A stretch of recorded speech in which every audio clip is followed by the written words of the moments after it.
Olá, gente, Pai do Senhor Jesus Cristo, bem-vindos de volta ao nosso podcast sobre verdades. Nós estamos trabalhando nesse formato, né, que vocês estão vendo.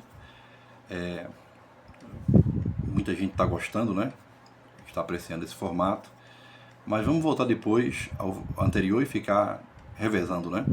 Mas é bom estar com vocês aqui novamente, é um grande prazer. O assunto hoje, o tema, ele é um tema, assim, muito instigante, polêmico também, né? Mas, assim, um tema muito requisitado, que é sobre o dom de línguas. Dom de línguas.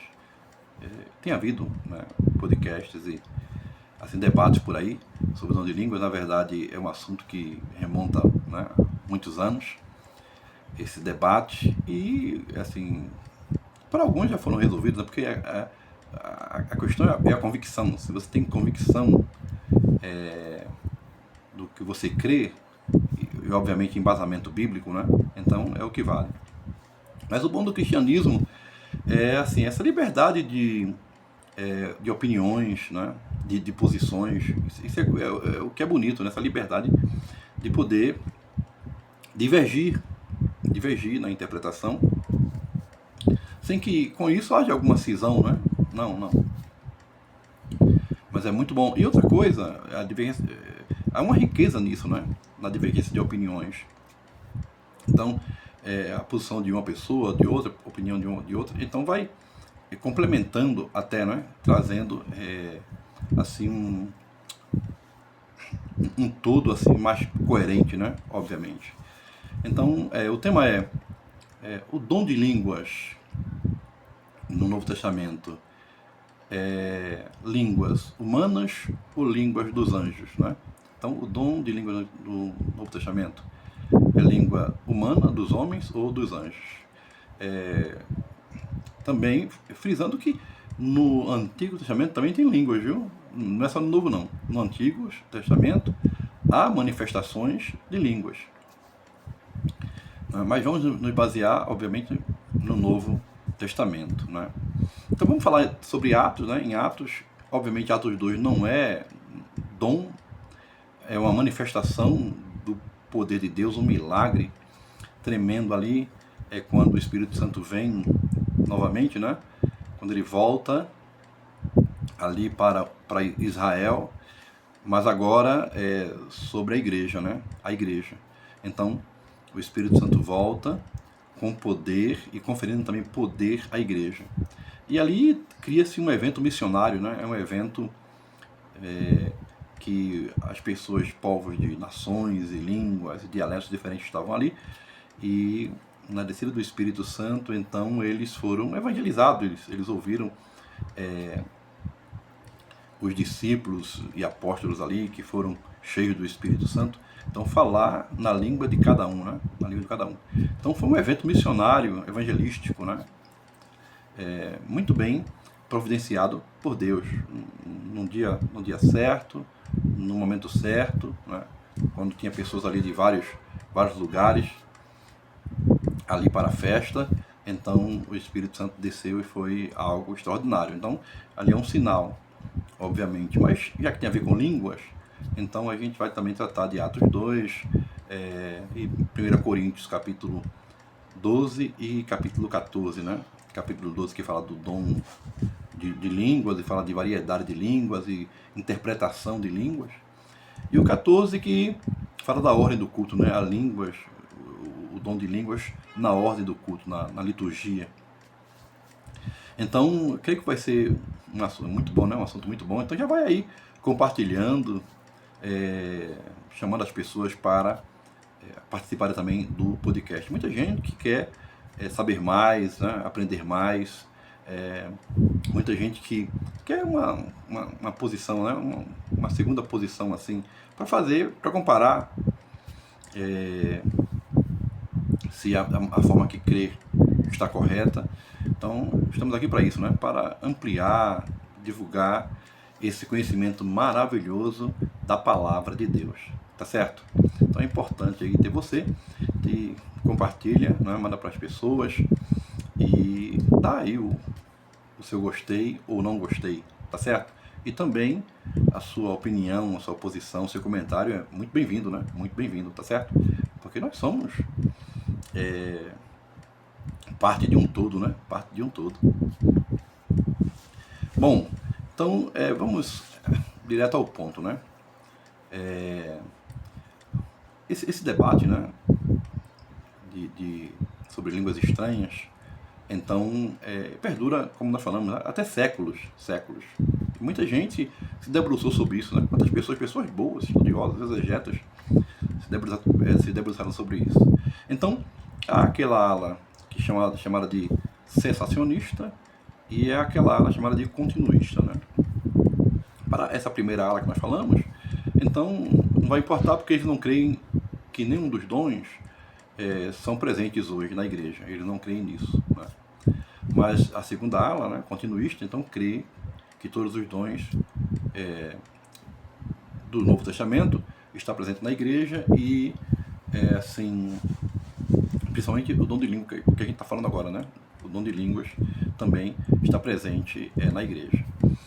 Então, assim, esse nosso podcast aqui vai ser uma gota de água nesse oceano, né? Uma gota de água nesse oceano, mas eu creio que vai fazer a diferença, né? E se ajudar alguém, então já cumprimos nossa missão, nosso papel foi cumprido, tá certo? Então é um debate que remonta realmente muito tempo e estamos falando para as duas alas, obviamente, mas muito mais para a ala dos continuistas, né? Aqueles que creem que os dons são para hoje e aqueles que creem num dom de língua, né? Então, falamos sobre Atos 2, né? Que ali o evento foi um milagre na constituição da igreja, e a igreja já começa ali como uma igreja missionária, né? Já começa também sendo revestida pelo poder de Deus para poder pregar o evangelho, né? Ali era uma capacitação para os discípulos ali, os apóstolos, pregarem o evangelho com esse poder, né, espiritual, para terem sucesso na missão. Jesus disse, não se ausente da cidade até que sejam revestidos de poder, né? Depois ele diz, recebereis poder ao descer sobre vós o Espírito Santo, que se me testemunha tanto em Jerusalém como em toda a Judéia, Jerusalém, até os confins da terra.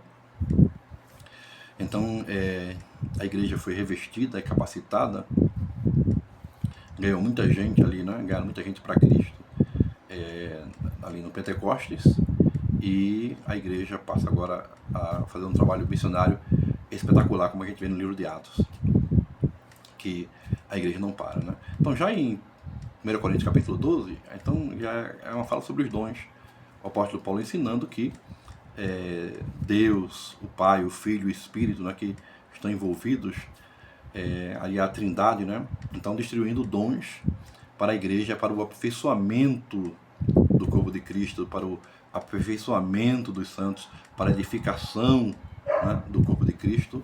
Então, o Senhor deu esses dons à igreja que deveriam ser usados novamente. Ele fala em línguas, o dom de línguas, a uns é dado línguas, a outro a variedade de línguas, a outros a interpretação de línguas. Então, tem essa referência, né? E o que vamos ver é se essas línguas são humanas ou divinas, né? Porque dentro dos continuistas, então, há essa divergência. Essas línguas eram de homens, línguas inteligíveis, ou línguas dos anjos, ininteligíveis, né? Que a gente chama de glossolalia, né? Seria glossolalia, mas eu gosto de glossolalia, e xenolalia, né? Vamos falar do ponto de vista teológico aí, vamos falar daqui a pouco dessas línguas realmente do ponto de vista teológico. Mas vamos ver no texto em si, né, se era a língua dos homens e língua dos anjos. Então eu vou direto para 1 Coríntios capítulo 12, porque já falamos, né, que não tem a ver com dom, mas tem a ver com um sinal ali, um milagre da parte de Deus. Então eu vou direto para Carta de Paulo aos Coríntios, capítulo 12, né? No capítulo 12 também não vamos ter, assim, muita indicação se era línguas dos anjos ou línguas dos homens, se eram inteligíveis ou não, a não ser quando fala de interpretar, né? Que a uns é dada o dom de línguas, a outra a capacidade de interpretá-las. Ora, dá para argumentar aqui, obviamente nisso, que se eram línguas humanas, então por que alguém tinha que receber o dom para interpretar? A capacidade de interpretar, porque alguém poderia falar aquela língua e interpretar sem precisar do dom. Alguém pode dizer, não, mas de repente alguém falou nessa língua e ninguém na igreja sabia, então precisava de alguém que interpretasse, tudo bem. Mas no caso de ter alguém na igreja que conhecesse a língua, essa pessoa podia interpretar sem precisar do dom. Mas aqui diz que para alguém interpretar essa língua tem que ter o dom de interpretação, que alguns dizem de tradução. Tem aí pessoas que são ou continuistas que eram línguas humanas, ou sensacionistas que inclusive fazem algumas traduções bíblicas erradas, porque a tradução correta é interpretar, né? Hermeneia, o termo lá é hermeneia, interpretação, e alguém está colocando como tradução, né?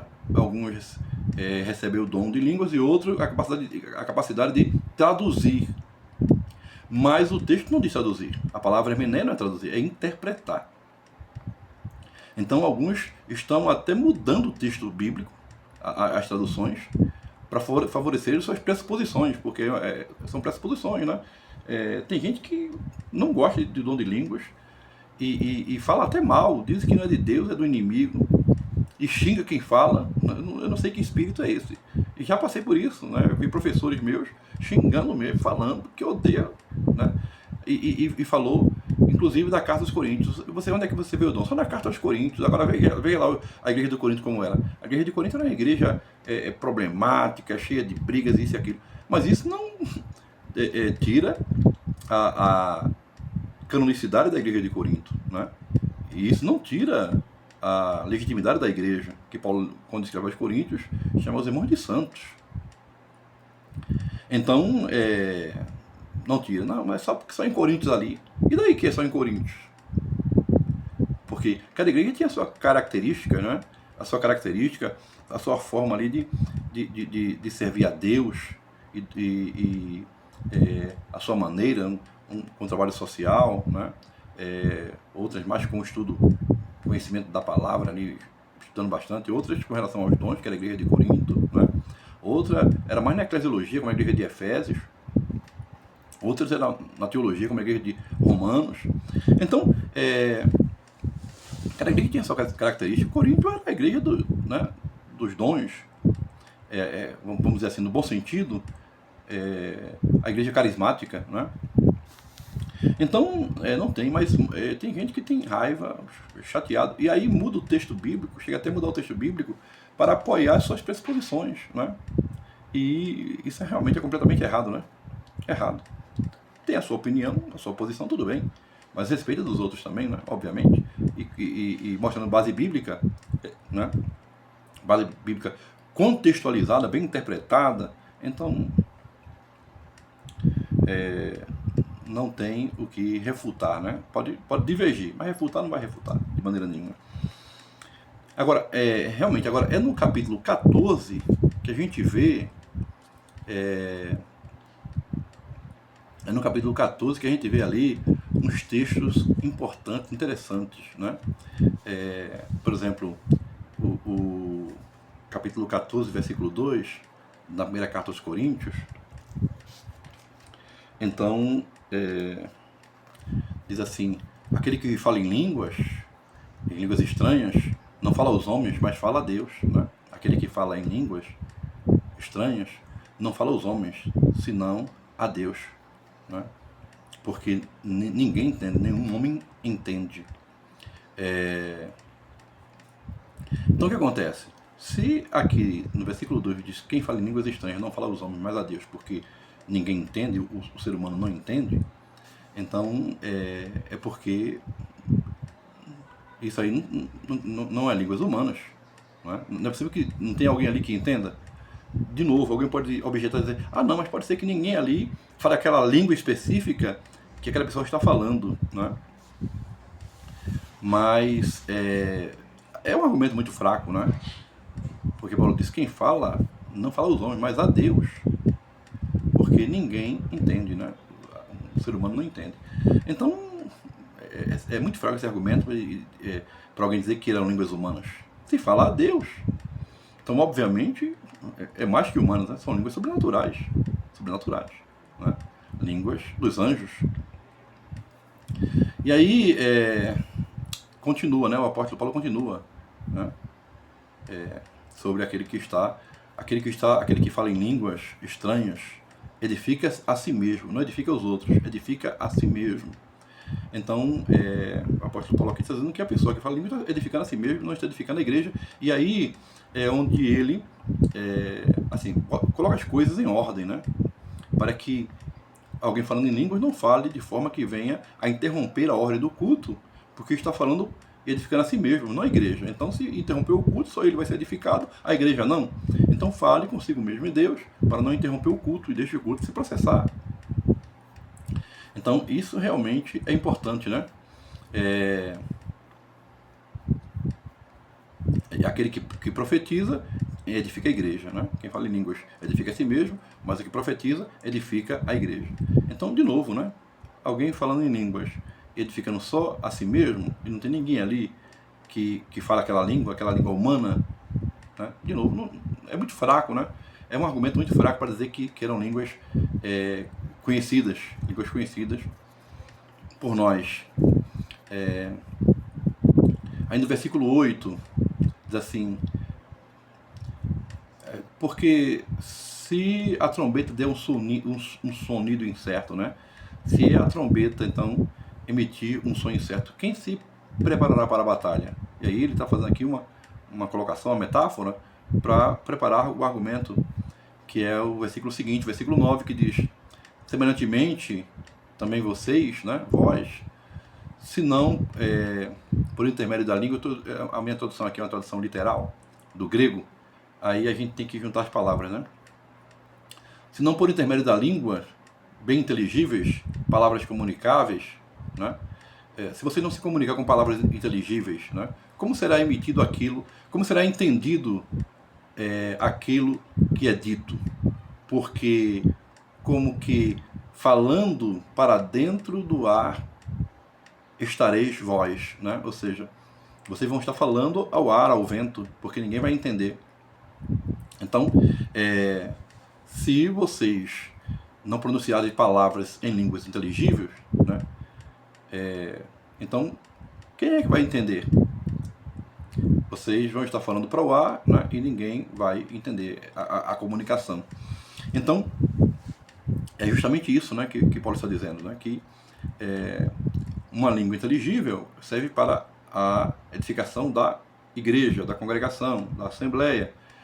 E as línguas estranhas, e aí nesse caso, né, dos anjos, então não vai edificar a igreja, porque eles não vão entender só quem está falando,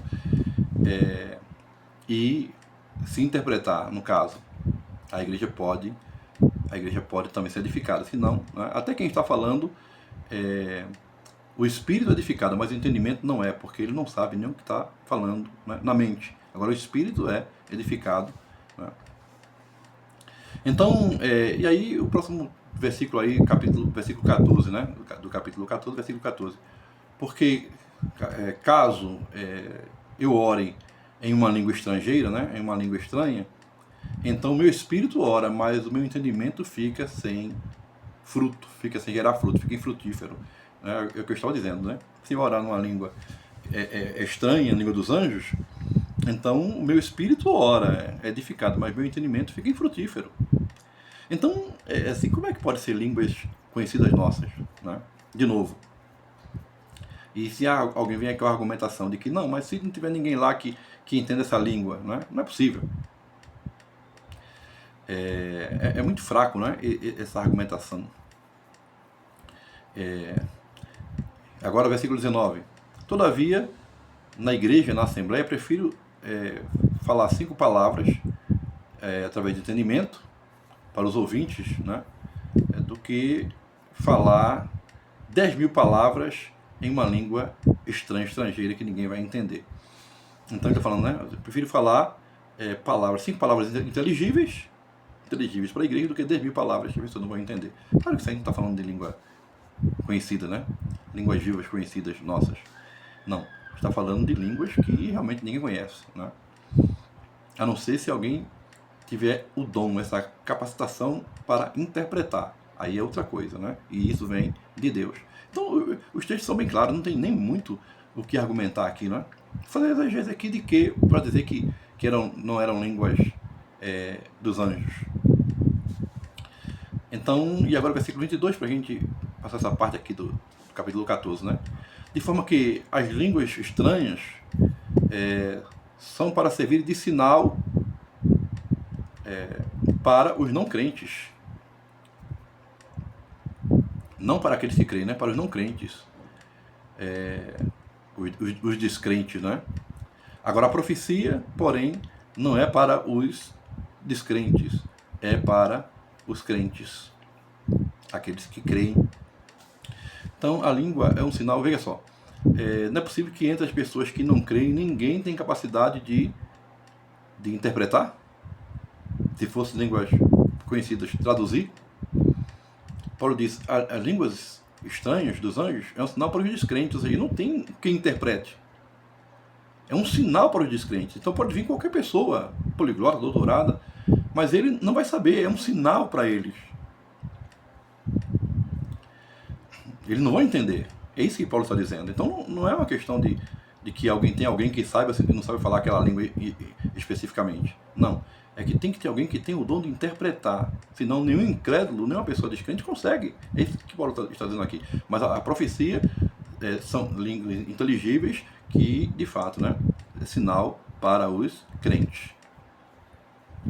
Então, continua, obviamente, né? Paulo vai falar de profecia, que vai falar com uma pessoa não crente, vai discernir os pensamentos, ele vai cair ali prostrado, reconhecendo o poder de Deus.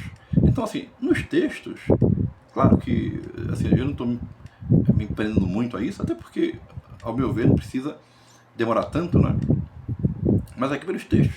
E é dar a entender que estamos falando de línguas dos anjos mesmo, né? Não de línguas conhecidas nossas, vivas conhecidas nossas. Não.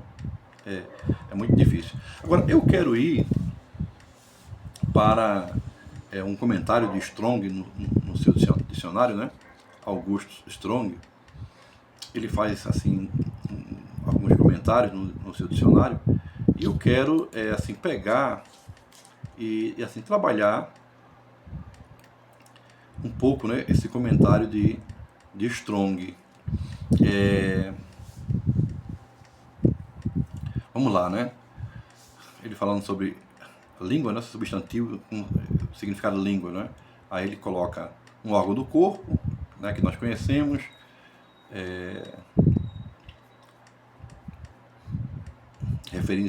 que se refere ao paladar, né? De modo personificado. Aí ele vai dando os textos aqui, Romanos 14:11, Filipenses 2:11. Toda língua significa toda pessoa, né? Nos textos fala de toda língua, né? Então língua é como uma metonímia que se refere a pessoas. Em Atos 2:26, Isaías 45:23. Ele vai fazendo aqui um apanhado na Bíblia, né? De língua, refrear a língua, Tiago 1:26. Está falando do órgão mesmo, né? Em alguns casos, usado como metonímia. Agora, do modo metafórico, discurso ou linguagem.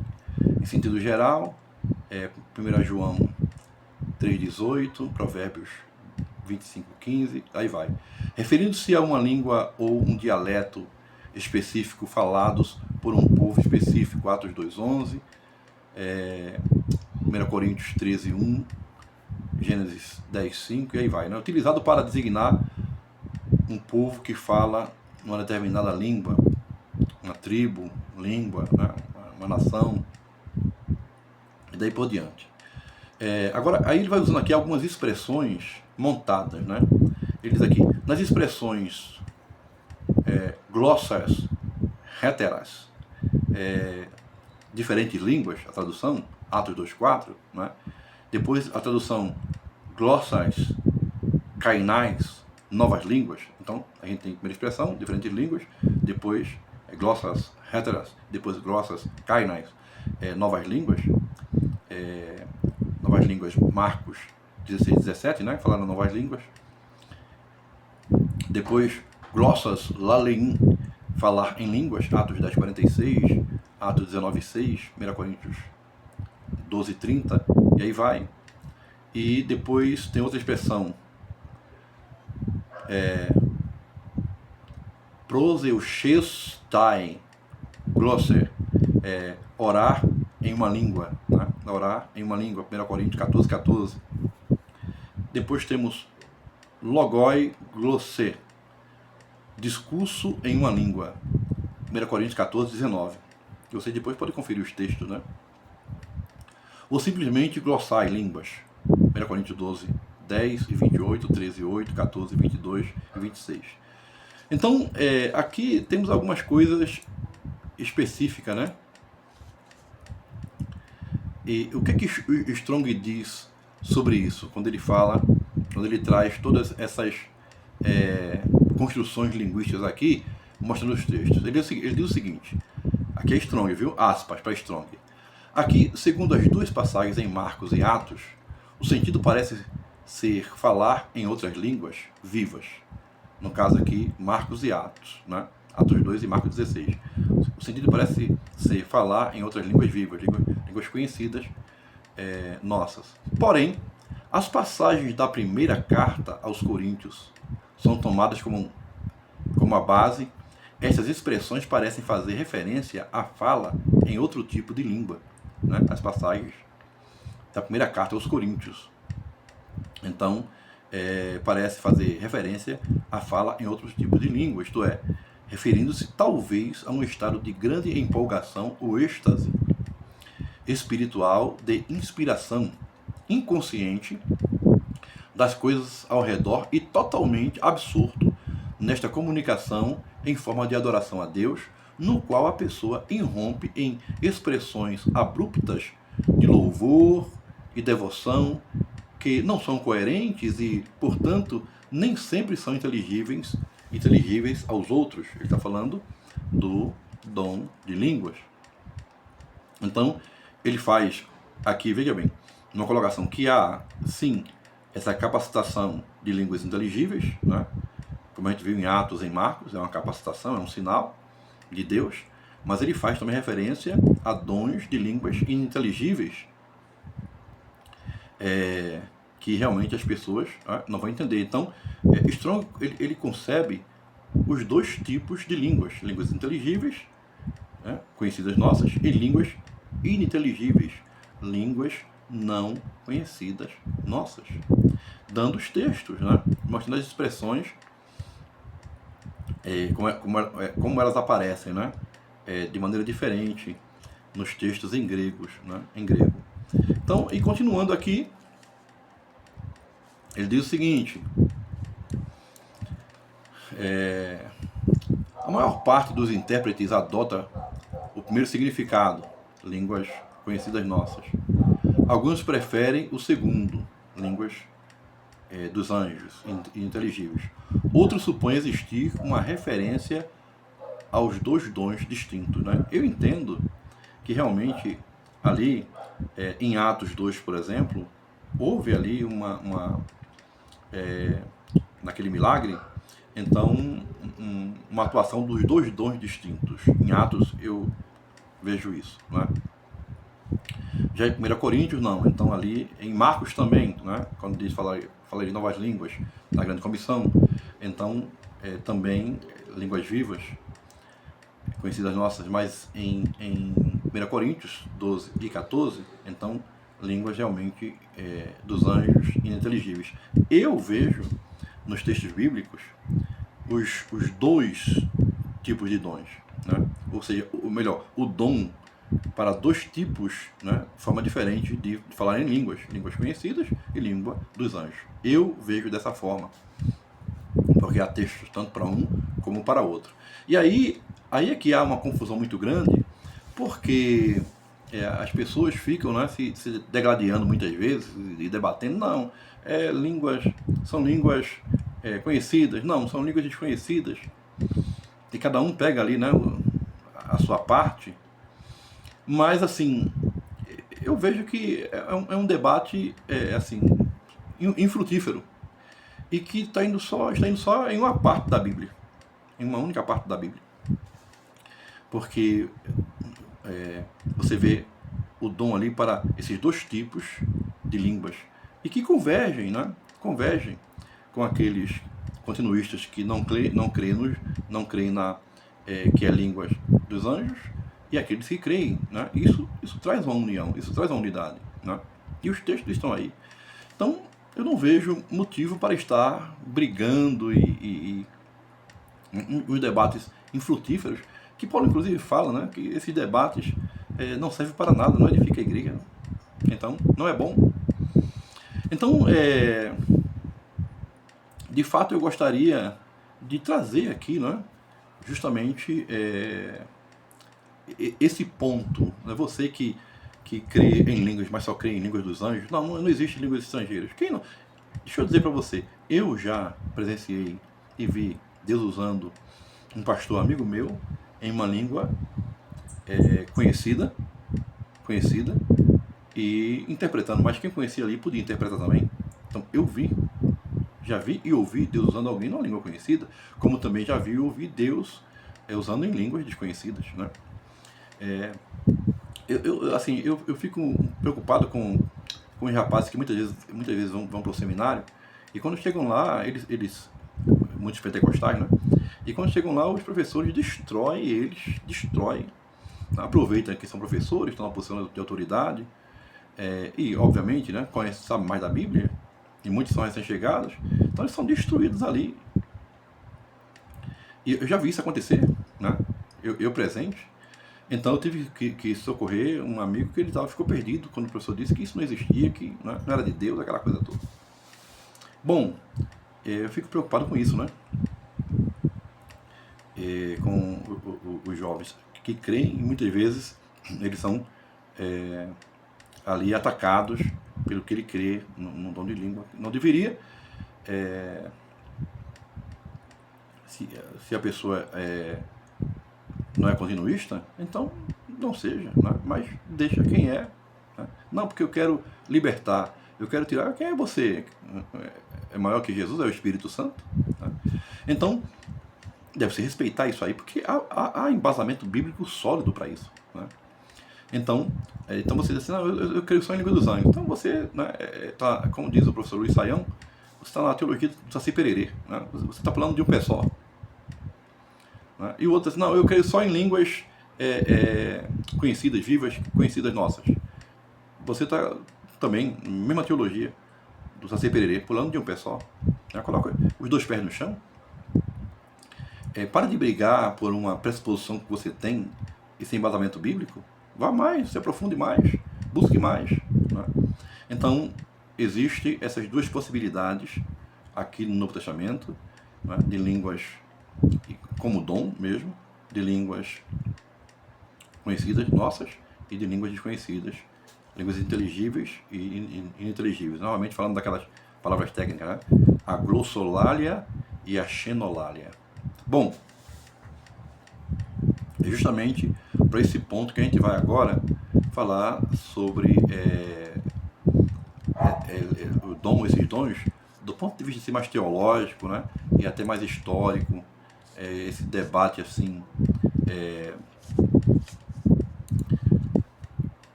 até acadêmico, né, nas academias. Né. Então, vamos fazer aqui uma definição, né, fundamental de glossolalia. Glossolalia, o termo deriva do grego, né? Glossa, língua, e lalein, que é falar, né? Então se refere a falar em línguas estranhas. E aqui, glossolalia, na verdade, línguas estranhas dos anjos, tá? Dos anjos. Diferente de xenolalia, como a gente vai ver, né? Então, a natureza desse fenômeno ela se refere a enunciados ininteligíveis ou orações em línguas desconhecidas, sendo uma manifestação vocal distinta, né? Então, enunciados ininteligíveis à mente humana, quando não há interpretação, obviamente, né?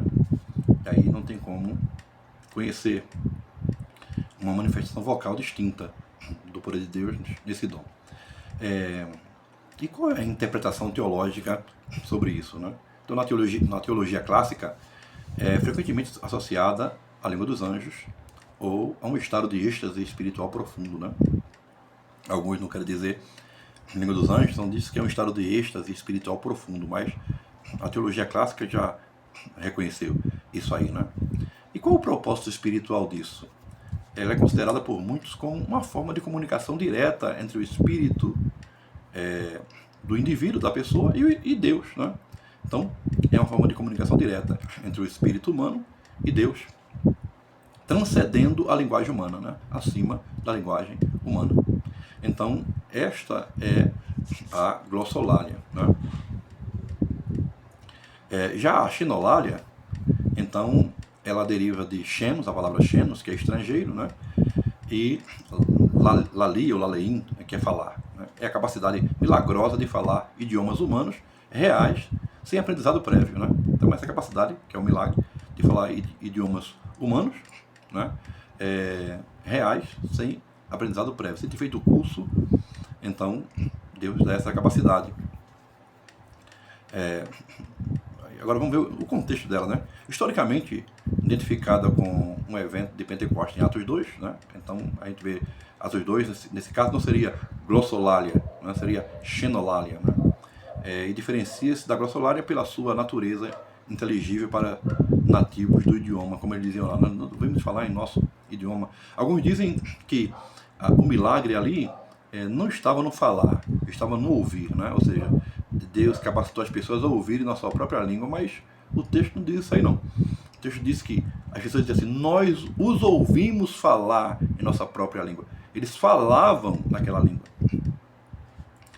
Mas tudo bem, nós dissemos que assim, há essa divergência de opiniões, não é?